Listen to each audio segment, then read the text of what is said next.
স্ত্রীর হঠাৎ প্রসব বেদনা উঠল, ডেলিভারি হবে, পকেটে শুধু 1,000 টাকা। লজ্জা বলে আত্মীয় স্বজনের কাছে টাকা চাইলাম।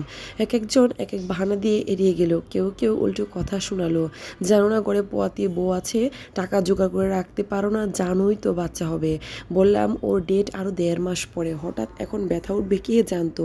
আমার অবস্থা দেখে মুদির দোকানদার 5,000 টাকা দিয়ে বলল, অ্যাম্বুলেন্স আমার এক পরিচিতির আছে, কল দিচ্ছি, এখনই চলে আসবে। আর এই টাকাটা রাখেন। দোকানের হাত ধরে বললাম, ভাই কি যে উপকার করলেন, কতজনের কাছে ধার চাইলাম, কেউ দেয়নি, আজ আপন মানুষ চিনলাম। ভাই এখন এসব ভাবিয়েন না, আমার নাম্বার তো আছে, আরও লাগলে কল দেন, আমি পাঠিয়ে দিব। সেই রাতে ফুটফুটে একটা মেয়ে সন্তান হলো আমার। কাজের বুয়াও এসেছে স্ত্রীর সাথে। উনি আমার কাছে এসে হেসে বললেন, ভাইজান রাজকন্যার মতো মেয়ে হয়েছে, আহা কি সুন্দর, মনটা ভরে গেল।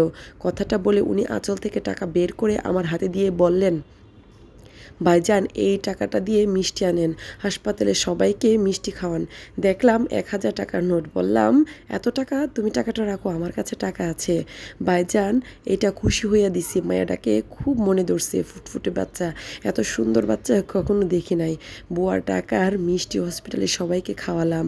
পরের দিন বাড়িতে আসলাম ফ্লাক্স, কাঁথা আর প্রয়োজনীয় জিনিস নেওয়ার জন্য। নিয়ে হসপিটালে যাওয়ার রাস্তায় দেখলাম ছোট কাকুর হাতে বিশাল এক রুই মাছ, বাজার থেকে বাড়ি ফিরছেন। অথচ গত রাতে কাকুর কাছে টাকা চাইলে বলেছিলেন, বাবা এখন তো টাকা নাই, হাত একদম খালি, তুমি ব্যবস্থা করো, আমি কাল সকালে তোমায় টাকা পাঠাবো। খুব কান্না পেয়ে গেল। যাদের আপন ভাবতাম তারা আমার কাছে কিছুই ভাবে না।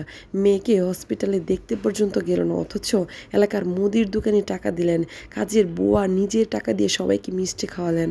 আফসোস, দুঃসময়ে পাশে থাকা এই লোকগুলোই কখনো আপন ভাবিনি, ভুল ভাঙল। আসলে বিপদের সময় কোনো মানুষই টাকা ধার দিতে চায় না, কেন জানেন? কারণ টাকা যদি আর না দেয় ফেরত, সেই ভয়ে বিপদের সময় কোনো আত্মীয় স্বজনরাই দেখবেন কখনোই টাকা দিতে রাজি হয় না।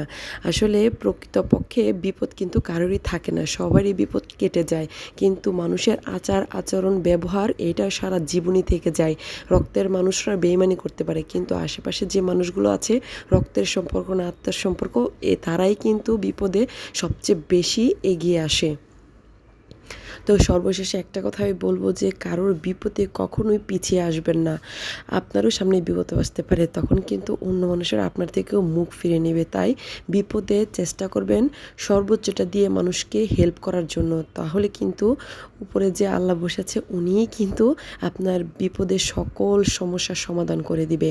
তো আজকের মতো ভিডিও থেকে বিদায় নিচ্ছি। আপনাদের গল্পটি কেমন লাগছে অবশ্যই ভিডিওতে কমেন্ট বক্সে জানাবেন।